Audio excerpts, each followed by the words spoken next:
So ఈ రకంగా అంబటి రాంబాబు గారి వీడియో చూస్తే కనుక మనకి క్లియర్గా అర్థమవుతుంది. 18 మంది ఒక సామాజిక వర్గానికి చెందిన మాజీలందరూ టాటా బై బై చెప్పబోతున్నారు వైఎస్ఆర్సీపీ కన్నా జరుగుతున్న రూమర్స్ లో. వెళ్ళిపోయిన వాళ్ళు ఏం బాగుపడలేదు, వాళ్ళకి ఎక్కడ ప్రాధాన్యత లభించట్లేదు. సో మీరు కూడా వెళ్ళిపోయి మీ ఫ్యూచర్ ని డిమినిష్ చేసుకోకండి అని చెప్పి రాజకీయవేత్తలు మళ్ళీ తయారు చేసే అంబటి రాంబాబు కూర్చుని ఇక్కడ ఇన్స్పైర్ అయ్యి జగన్మోహన్ రెడ్డి లాగా స్పీచెస్ ఇస్తున్నాడు. అంతకు మించి ఇంకేం లేదు.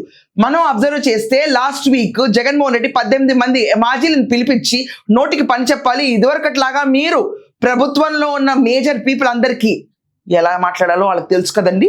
ఆ స్లాంగ్ లో వెళ్ళకపోతే నేను ఊరుకోను, ఇంకా లేకపోతే మీ పొజిషన్లో కొత్త ఇన్ఛార్జ్లు వస్తారు కరెక్ట్గా 2 నెలలు అంటే వాళ్ళు భయంతో జనాల మధ్యలో తిరుగుతున్నారు, కానీ మేము ఈ పని చేయలేము అని మాత్రం క్లియర్గా సెకండ్ లెవెల్ వాళ్ళకి చెప్పారు. జగన్మోహన్ రెడ్డి ముందు సైలెంట్గా ఉన్నా వాళ్ళకి చెప్పారు. సో ఒకవేళ వీళ్ళు కనుక ఈ పని చేయకుండా అలా కూర్చుని మాజీలు కనుక పార్టీని వదిలి వెళ్ళిపోతే మీకు కూడా వెళ్ళిపోయిన మాజీల పరిస్థితి పడుతుంది అని చెప్పి ఎగ్జాంపుల్గా చెప్పడానికి ఆయన ఒక వీడియో చేశారు.